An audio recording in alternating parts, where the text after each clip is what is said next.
నమస్తే LG TV news కి స్వాగతం. ముందుగా హెడ్లైన్స్.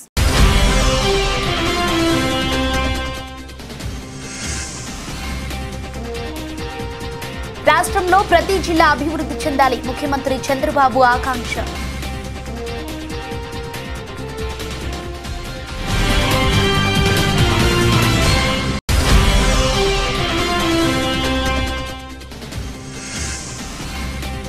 రాష్ట్రంలో విద్యారంగాన్ని కూటమి ప్రభుత్వం కాపాడాలి, ఏఐఎస్ఎఫ్ జాతీయ కార్యదర్శి కె శివారెడ్డి విజ్ఞప్తి.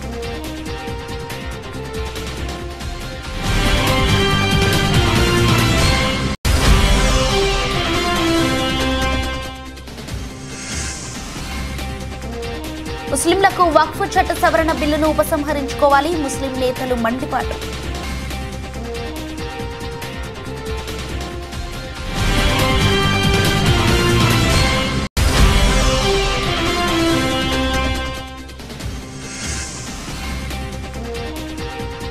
రాష్ట్రంలో నేరాలను అరికట్టేందుకు ప్రత్యేక చర్యలు, కలెక్టర్ల సదస్సులో డీజీపీ హరీష్ కుమార్ గుప్తా వెల్లడి.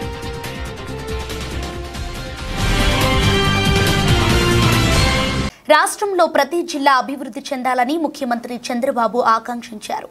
తలసరి ఆదాయంలో విశాఖ జిల్లాలో రాష్ట్రంలోనే తొలి స్థానంలో ఉందని ముఖ్యమంత్రి చంద్రబాబు ప్రశంసించారు. రాష్ట్ర సగటు కన్నా విశాఖ ఎక్కువ తలసరి ఆదాయం సాధిస్తోందని చంద్రబాబు అభినందించారు. రెండో రోజు కలెక్టర్ల సదస్సులో జోన్ 1 పరిధిలోని 6 జిల్లాలపై సీఎం చంద్రబాబు సమీక్షించారు. కలెక్టర్ల నుంచి 2025 నుండి 2026 యాక్షన్ ప్లాన్ ను తీసుకున్నారు సీఎం. జిల్లా స్థాయిలో పాలనపై పలు సూచనలు కూడా చేశారు. ముఖ్యంగా టూరిజం రంగంపై ఎక్కువ దృష్టి పెట్టాలని సీఎం కోరారు. తాను 30 ఏళ్లుగా పర్యాటక అభివృద్ధి కోసం మాట్లాడుతున్నానని, అప్పుడు తన మాటలను అర్థం చేసుకుని కమ్యూనిస్టులు కూడా ఇప్పుడు టూరిజంపై తనతో ఏకీభవిస్తున్నారని ముఖ్యమంత్రి చంద్రబాబు చెప్పారు. నిన్న తెలంగాణ అసెంబ్లీలో చర్చ సందర్భంగా సిపిఐ ఎమ్మెల్యే కూనంనేని సాంబశివరావు మాట్లాడిన విషయాన్ని చంద్రబాబు ప్రస్తావించారు.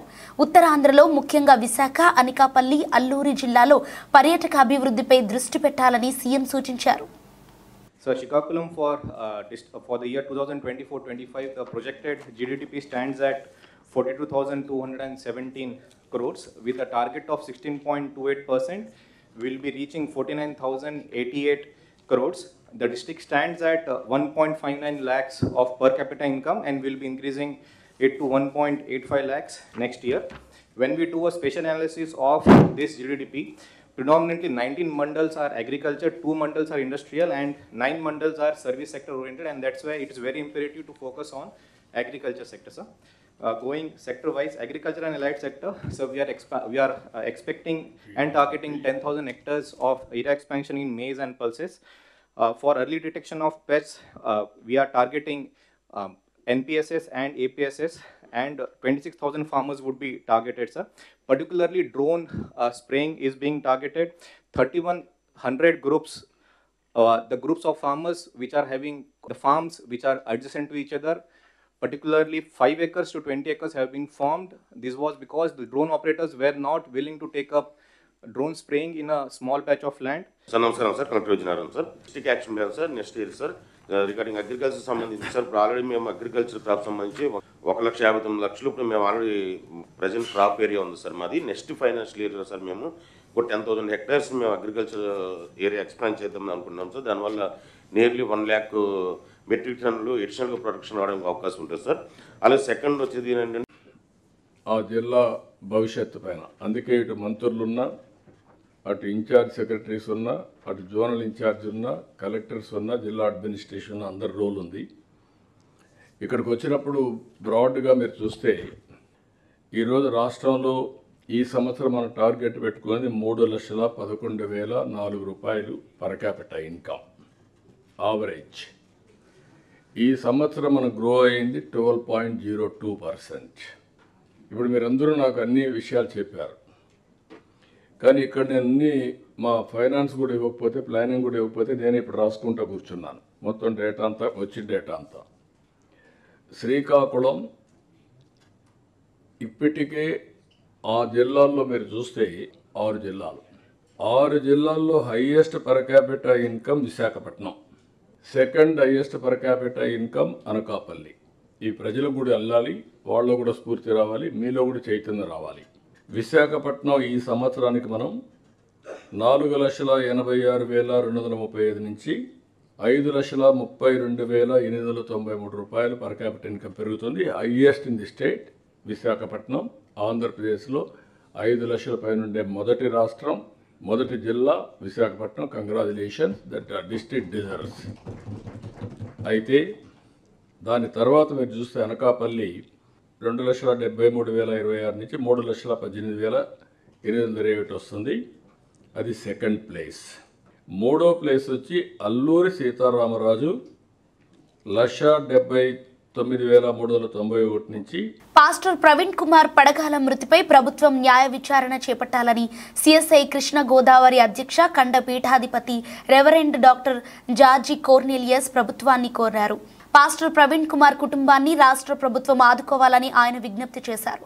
హైదరాబాద్లో వాక్య పరిచర్య వేసి తిరిగి విజయవాడ మీదుగా కొవ్వూరు వెళుతున్న సమయంలో రాజమండ్రి వద్ద పాస్టర్ పడగాల ప్రవీణ్ కుమార్ అనుమానాస్పద స్థితిలో మృతి చెందాడు. ఈ నేపథ్యంలో లబ్బిపేటలోని సిఎస్ఐ ఆల్ సెయింట్స్ చర్చి ప్రాంగణంలో బిషప్ పాస్టర్ ప్రవీణ్ కుమార్ పడగాలకు సిఎస్ఐ కృష్ణ గోదావరి అధ్యక్ష ఖండ పీఠాధిపతి రెవరెండ్ డాక్టర్ జార్జి కోర్నెలియాస్తో పాటు క్రైస్తవ పాస్టర్లు, మత విశ్వాసులు నివాళులర్పించారు.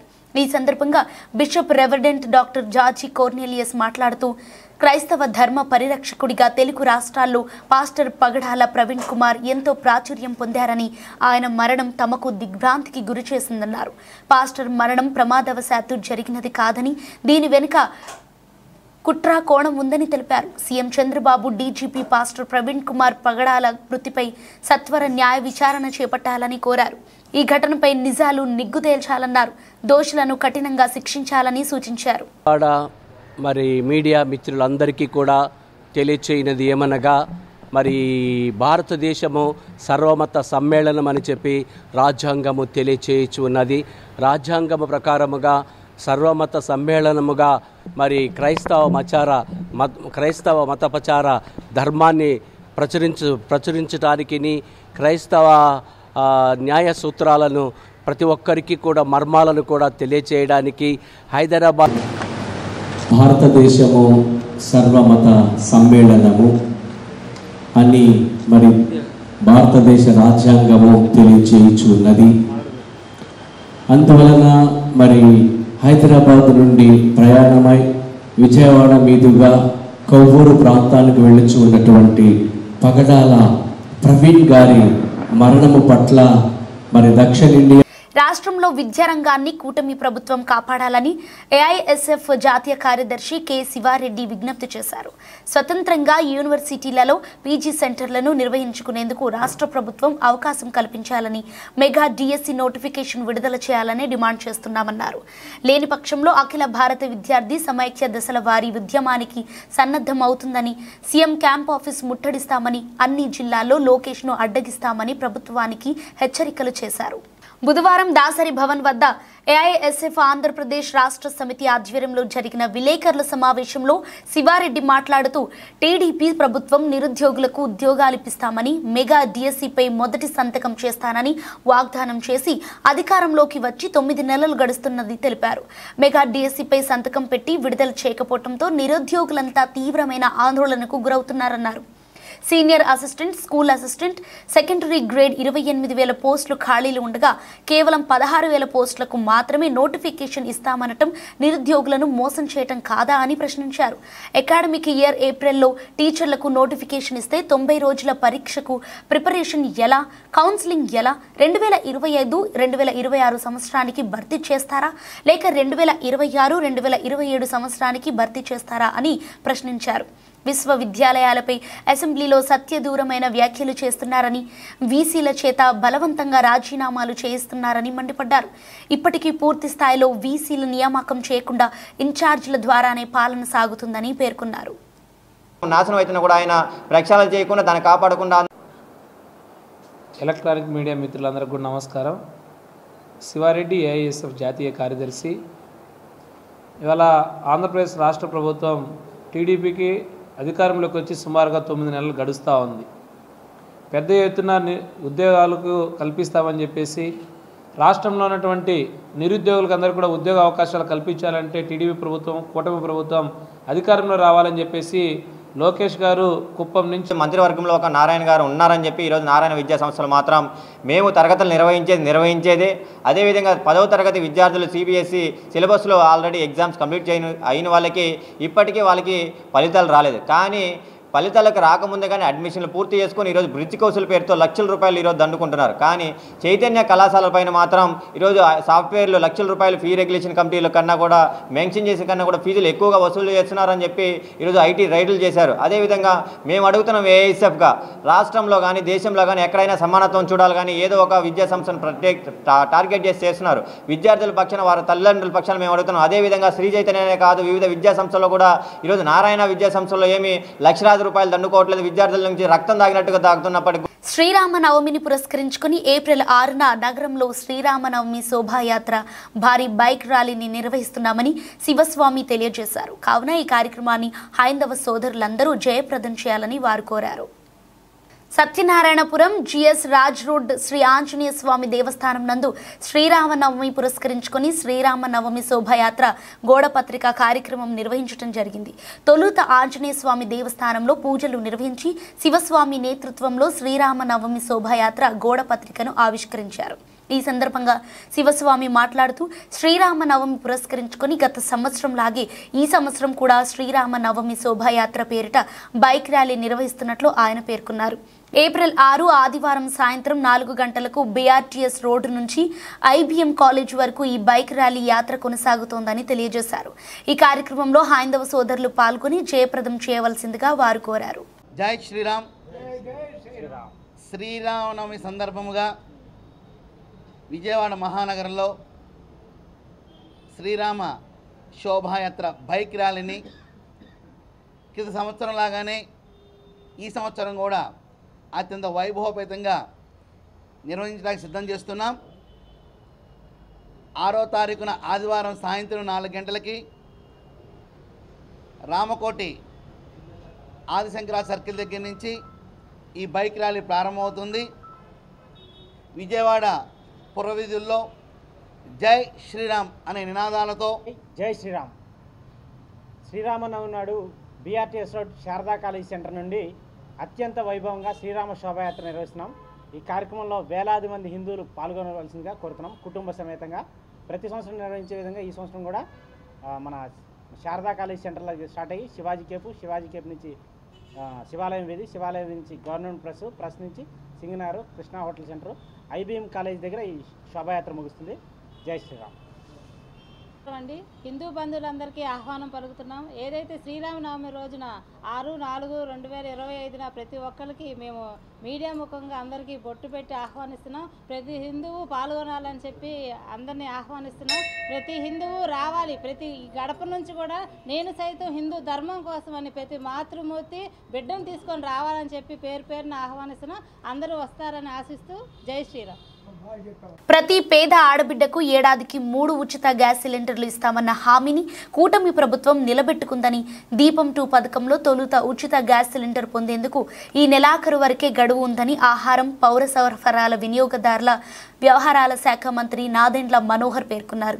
ఇప్పటి వరకు పొందని వారు వెంటనే బుక్ చేసుకోవాలన్నారు. కాగా ఇప్పటి వరకు 98 లక్షల మంది తొలి ఉచిత సిలిండర్ వినియోగించుకున్నారని ఈ సందర్భంగా మంత్రి నాదెండ్ల తెలిపారు. అందరూ నమస్కారం అండి.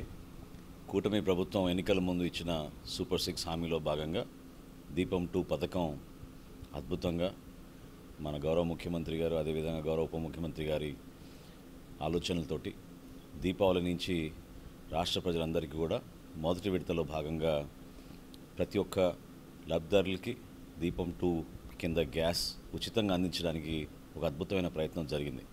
ఇప్పటి వరకు సుమారు 98 లక్షల మంది వినియోగదారులు దీన్ని ఉపయోగించుకున్నారు.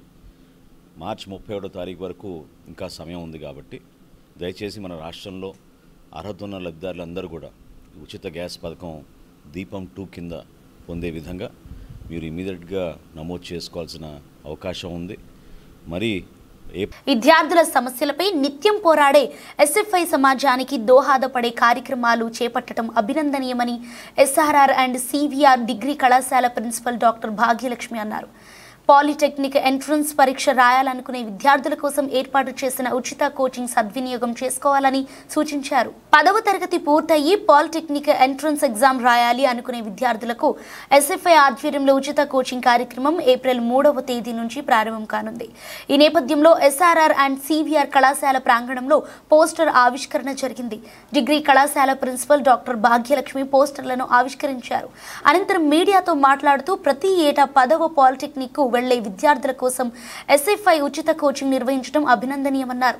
బయట కోచింగ్ సెంటర్లకు వెళితే చాలా డబ్బులు వెచ్చించాల్సి ఉంటుందని, అటువంటి కోచింగ్ ఉచితంగా అందించడం సంతోషకరమన్నారు. విద్యార్థులు ఈ అవకాశాన్ని సద్వినియోగం చేసుకోవాలని కోరారు. I am Dr. Bhagyalakshmi, working as principal for SRR and CVR Government Degree College Autonomous Vijayawada.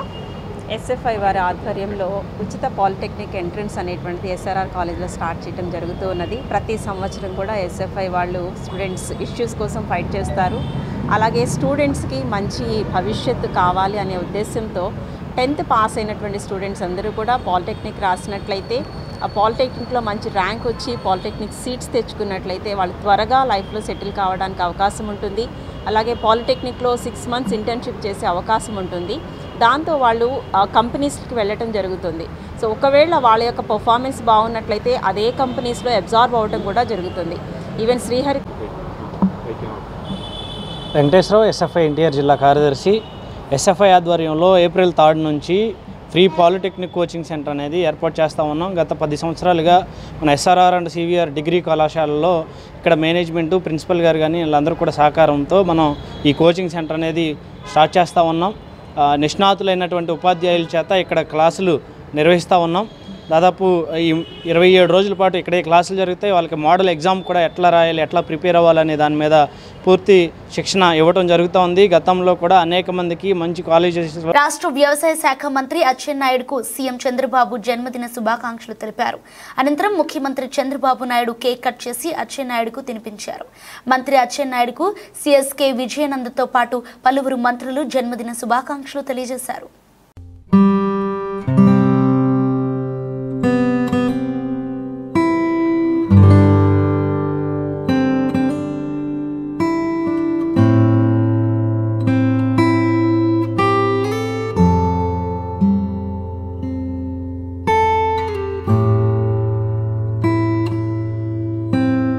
ముస్లింలకు ఇఫ్తార్ విందుకు నిధులు కేటాయించడం కాదని వక్ఫ్ చట్ట సవరణ బిల్లును ఉపసంహరించుకోవాలని ముస్లిం నేతలు మండిపడ్డారు.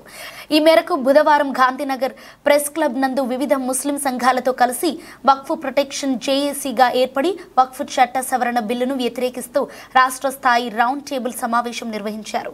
ఈ సందర్భంగా ముస్లిం నేతలు మాట్లాడుతూ ముస్లిం సామాజిక వర్గానికి కేంద్ర ప్రభుత్వం తీరని అన్యాయం చేస్తోందని, దానికి రాష్ట్ర ప్రభుత్వం కూడా వంత పాడటం సబబు కాదని అభిప్రాయం వ్యక్తం చేశారు. కేంద్ర ప్రభుత్వం తీసుకువచ్చిన వక్ఫ్ చట్ట సవరణ బిల్లును వ్యతిరేకిస్తున్నామని తెలిపారు. దీనిని కప్పిపుచ్చుకోవటానికి రాష్ట్ర ప్రభుత్వం ముస్లింలకు ఇఫ్తార్ విందు క్రింద 1,50,00,000 కేటాయించిందన్నారు. తమకు కావాల్సింది ఇఫ్తార్ విందు కాదని వక్ఫ్ చట్ట సవరణ బిల్లు ఉపసంహరణ అని తేల్చి చెప్పారు. ముస్లిం సంఘాలన్నీ కలిసి వక్ఫ్ ప్రొటెక్షన్ జేఏసీగా ఏర్పడ్డామని తెలియజేశారు. తమకు వ్యతిరేకంగా ఎటువంటి చట్టాలు తీసుకువచ్చినా ఐక్యంగా పోరాడతామని తెలిపారు. కేఎం అబ్దుల్ సుబ్హాన్ అండి, వెల్ఫేర్ పార్టీ ఆఫ్ ఇండియా రాష్ట్ర అధ్యక్షుడిని. సూటిగా సుత్తి లేకుండా రాష్ట్ర ప్రభుత్వం, దాని అధినేత అయినటువంటి చంద్రబాబు నాయుడు గారు ముస్లింలకు ఈ ఇఫ్తార్ విందు అనేటువంటి దాన్ని ప్రతి జిల్లాలోనూ, రాష్ట్ర కేంద్ర అయినటువంటి విజయవాడలోనూ ఏర్పాటు చేసి ముస్లింలను బుజ్జగించే కార్యక్రమం చేస్తున్నారు. దీన్ని ఈ వక్ఫ్ ప్రొటెక్షన్ జాయింట్ యాక్షన్ కమిటీ వాళ్ళు పూర్తిగా దాన్ని బాయ్కాట్ చేస్తున్నారు, వ్యతిరేకిస్తున్నారు. ఒకవైపున ముస్లింల సొంత ఆస్తి అయినటువంటి వాళ్ళ పూర్వీకులు ఇచ్చినటువంటి ఆ వక్ఫ్ని, దాని యొక్క చట్టాలను ఏదైతే కాన్స్టిట్యూషనల్ రైట్స్గా మైనారిటీల యొక్క హక్కుగా ఏదైతే రాజ్యాంగం నిర్దేశించిందో ఆ చట్టాలని తుంగలో దొక్కి, రాజ్యాంగపు విలువలను తుంగలో దొక్కి ఈ కూటమి ప్రభుత్వంలో భాగస్వామిగా ఉన్నందుకోసంగా బీజేపీ ఎట్లా చెప్తే ఆ విధంగా వంత పాడుతూ ఉన్నటువంటి ఈ విషయాన్ని మేము తీవ్రంగా ఖండిస్తున్నాం. భారతదేశం సెక్యులర్ వ్యవస్థ. ఈ దేశంలో ముస్లింల ఆస్తిపాస్తులు మాత్రమే కాదు, దేవాలయాల ఆస్తిపాస్తులు కూడా, చర్చీల ఆస్తిపాస్తులు కూడా, అట్లాగే గురుద్వారాల ఆస్తిపాస్తులు కూడా పరిరక్షించబడాలి. కాబట్టి ఇవి ఎవరో ఇచ్చేటువంటిది కాదు, వాళ్ళ పూర్వీకులు వాళ్ళ కోసంగా వదిలినటువంటి ఆస్తులు. వీటిని పరిరక్షించాల్సిన బాధ్యత అదేదో ముస్లింల వక్ఫ్ బోర్డు ముస్లింల సొంత ఆస్తి వాళ్ళు చేసు, కానీ దాని మీద మొత్తం పర్యవేక్షణ ప్రభుత్వానిదే ఉంటుంది. ఇందులో మన ఈ మధ్యనే వడ్డే శోభనాద్రీశ్వర గారు చాలా చక్కటి మాట చెప్పారు ఈ విషయం మీద. తిరుమల తిరుపతి దేవస్థానం హిందూ సోదరుల యొక్క ధార్మిక విధుల్లో ఇతర మతస్థులను వాళ్ళు అనుమతిస్తారా? అనుమతించరు కదా. అటువంటి పరిస్థితుల్లో ముస్లింల యొక్క వక్ఫ్ బోర్డుకు సంబంధించిన దాంట్లో అన్య మతస్థులు కూడా ఉండాలి అనేటువంటి ఒక చట్టంలో మార్పులు తీసుకురావడం, ఇది మొత్తాన్ని ఇప్పటి వరకు ఆక్రమణకి గురి అయినటువంటి 75% భూముల్ని రైట్ ఆఫ్ చేసుకునేదానికి, మిగిలి ఉన్న భూముల్ని కూడా తీసుకునేదానికి రానున్న కాలంలో ప్రతి ఈద్గా, ప్రతి మస్జీదు, ప్రతి దర్గా క్వశ్చన్ చేసేదానికి ఇది మీకు ఉందా లేదా అనేటువంటి ఆ ప్రశ్న ఏదైతే ఉందో, అంటే యూజర్ రైట్ ఏదైతే ఉంటుందో ఆ రైట్ని తుంగలో తెక్కేసి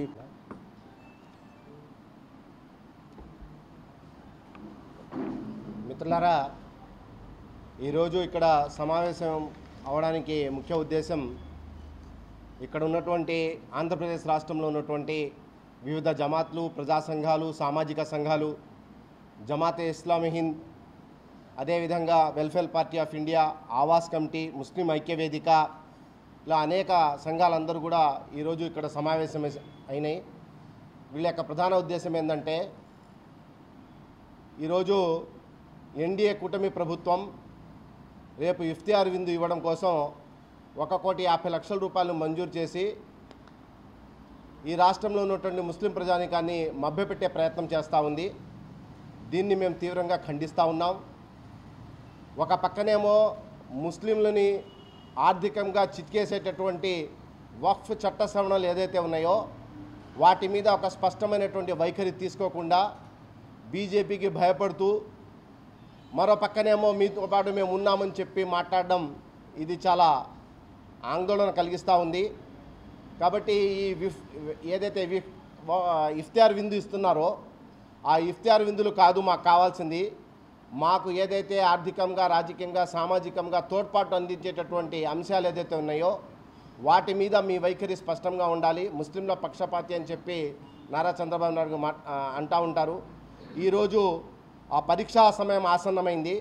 రేపు రాబోయే కాలంలో పార్లమెంట్ సమావేశాలు రాబోతూ ఉన్నాయి. దాంట్లో మీరు ఈ వక్ఫ్ చట్ట సవరణల బిల్లు ఏదైతే ఉందో దాన్ని వ్యతిరేకించాల్సినటువంటి అవసరం ఉందని చెప్పి మేము డిమాండ్ చేస్తూ ఉన్నాం.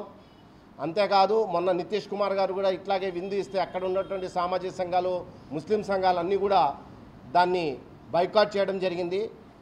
ఇక్కడ ఉన్నటువంటి ఏదైతే ముస్లిం సంఘాలు ఉన్నాయో, ప్రజా సంఘాలు ఉన్నాయో, సామాజిక సంఘాలు ఉన్నాయో, మేము ఈ పత్రిక, ఈ మీడియా సమావేశం ద్వారా మేము మీతో విన్నవించుకునేది ఏంటంటే, దయచేసి ఇప్పటికైనా మా యొక్క ఏదైతే నిజమైనటువంటి హక్కు ఉందో దాని మీద మీరు ఒక స్పష్టమైనటువంటి వైఖరితో ఈ వక్ఫ్ చట్ట సవరణలను వ్యతిరేకించండి. అంతేకాదు, రాష్ట్రంలో నేరాలను అరికట్టేందుకు ప్రత్యేక చర్యలు తీసుకుంటున్నట్లు డీజీపీ హరీష్ కుమార్ గుప్తా కలెక్టర్ల సదస్సులో తెలిపారు. 2024 మార్చి నుంచి 2025 ఫిబ్రవరి వరకు అంతకుముందు ఏడాదితో పోల్చితే నేరాలు 17% తగ్గాయని పేర్కొన్నారు. 2023 జూన్ 2024 జాన్ మహిళలపై 18,114 నేరాలు జరిగితే 2024 జూన్ 2025 జాన్ వరకు 16,809 నేరాలు జరిగాయి. గంజాయి సాగును 11,000 ఎకరాల నుంచి 100 ఎకరాలకు తగ్గించగలిగామని వివరించారు. ఆ జిల్లా భవిష్యత్తు పైన అందుకే ఇటు మంత్రులున్నా, అటు ఇన్ఛార్జ్ సెక్రటరీస్ ఉన్నా, అటు జోనల్ ఇన్ఛార్జ్ ఉన్నా, కలెక్టర్స్ ఉన్నా, జిల్లా అడ్మినిస్ట్రేషన్ అందరి రోల్ ఉంది. ఇక్కడికి వచ్చినప్పుడు బ్రాడ్గా మీరు చూస్తే ఈరోజు రాష్ట్రంలో ఈ సంవత్సరం మనం టార్గెట్ పెట్టుకున్నది 3,11,004 రూపాయలు పర్ క్యాపిటా ఇన్కమ్ ఆవరేజ్. ఈ సంవత్సరం మనం గ్రో అయింది 12.02%. ఇప్పుడు మీరందరూ నాకు అన్ని విషయాలు చెప్పారు. కానీ ఇక్కడ నేను అన్ని మా ఫైనాన్స్ కూడా ఇవ్వకపోతే, ప్లానింగ్ కూడా ఇవ్వకపోతే నేను ఇప్పుడు రాసుకుంటూ కూర్చున్నాను మొత్తం డేటా అంతా, వచ్చిన డేటా అంతా. శ్రీకాకుళం ఇప్పటికే ఆ జిల్లాల్లో మీరు చూస్తే 6 జిల్లాలు, 6 జిల్లాల్లో highest per capita income Visakhapatnam, second highest per capita income Anakapalli. ఈ ప్రజలకు కూడా వెళ్ళాలి, వాళ్ళలో కూడా స్ఫూర్తి రావాలి, మీలో కూడా చైతన్యం రావాలి. విశాఖపట్నం ఈ సంవత్సరానికి మనం 4,86,235 నుంచి 5,32,893 రూపాయలు పర్ క్యాపిటల్ ఇన్కమ్ పెరుగుతుంది. Highest in the state Visakhapatnam. ఆంధ్రప్రదేశ్లో 5 లక్షల పైన ఉండే మొదటి రాష్ట్రం, మొదటి జిల్లా Visakhapatnam. Congratulations, that district deserves. అయితే దాని తర్వాత మీరు చూస్తే అనకాపల్లి 2,73,026 నుంచి 3,18,821 వస్తుంది. అది సెకండ్ ప్లేస్. మూడో ప్లేస్ వచ్చి అల్లూరి సీతారామరాజు 1,79,391 నుంచి 2,05,919 మూడో ప్లేస్ వస్తుంది.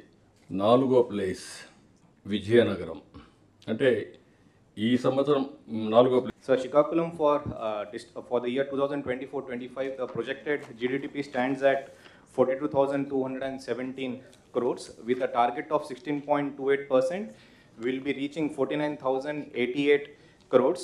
The district stands at 1.59 lakhs of per capita income and will be increasing it to 1.85 lakhs next year. When we do a spatial analysis of this GDP, predominantly 19 mandals are agriculture, 2 mandals are industrial, and 9 mandals are service sector oriented, and that's why it is very imperative to focus on agriculture sector, sir. Going sector wise, agriculture and allied sector, so we are expecting and targeting 10,000 hectares of area expansion in maize and pulses. For early detection of pests, we are targeting NPSS and APSS, and 26,000 farmers would be targeted, sir. Particularly drone spraying is being targeted.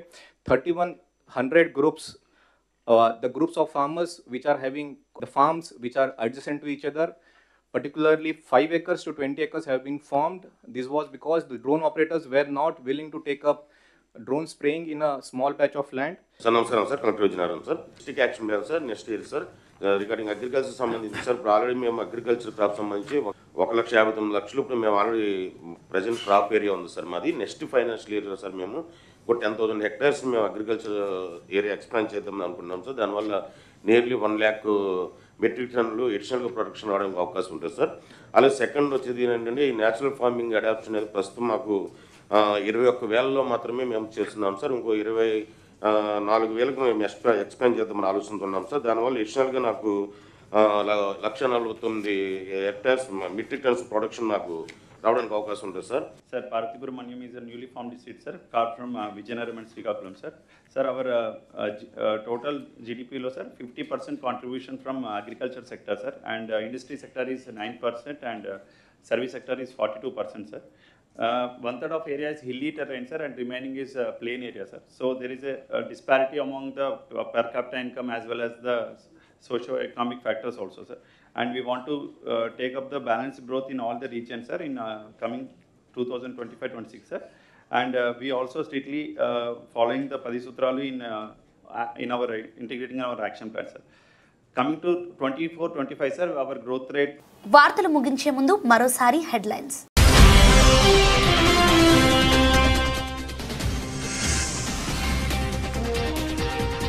రాష్ట్రంలో ప్రతి జిల్లా అభివృద్ధి చెందాలి, ముఖ్యమంత్రి చంద్రబాబు ఆకాంక్ష.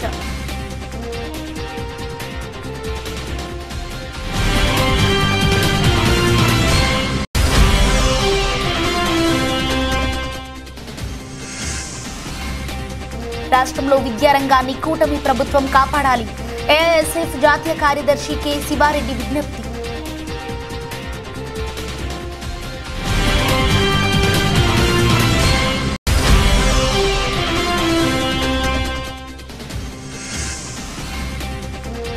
ముస్లింలకు వక్ఫ్ చట్ట సవరణ బిల్లును ఉపసంహరించుకోవాలి, ముస్లిం నేతలు మండిపాటు.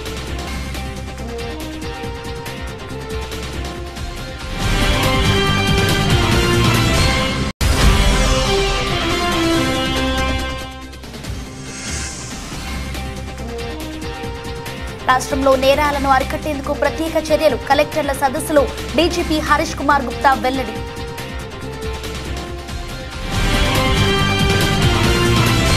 వార్తలు సమాప్తం. అంతవరకు సెలవు. నమస్తే.